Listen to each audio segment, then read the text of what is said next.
Sa March 18, muling magpupulong ang Senate Ethics Committee para sa pagdinig sa mga nakabinbing ethics complaint laban sa ilang senador. Tiniyak naman ng chairman ng komite na si Senador J.V. Ejercito na hindi siya lalahok sa pagdinig ng ethics complaint laban sa kanya. Balitang hatid ni Mav Gonzalez.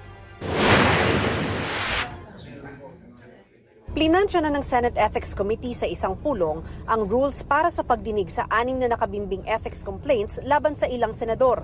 May kopya na ang mga miyembro ng komite at 5 araw pagkalathala ng rules ay pagpupulungan naman kung may grounds o basehan ang bawat reklamo.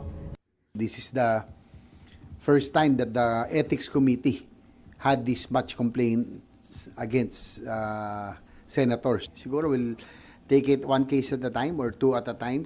Hindi pinangalanan kung sino-sino ang mga inreklamo. Ayon kay Ejercito, hindi siya lalahok bilang chairman kapag dininig na ang reklamo laban sa kanya. Nag-ayos na rin po kami ng inhibition, yung mga rules.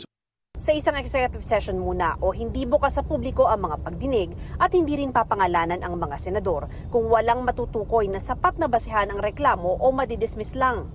Kasi it will be unfair kung mga frivolous po yung mga complaints, di ba, or allegations, tapos pagpipiestahan na sila na kami, that includes me, in media, social media, and by the public.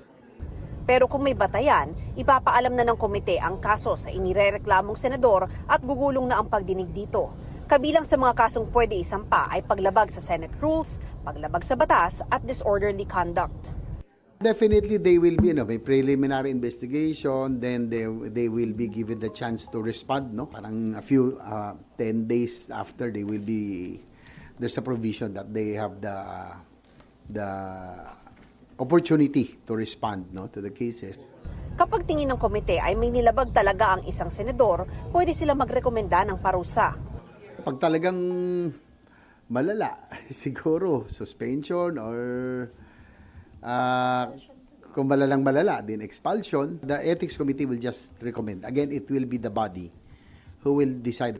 Sa March 18, ang target na sunod na pulong ng Ethics Committee. Mav Gonzalez nagbabalita para sa GMA Integrated News.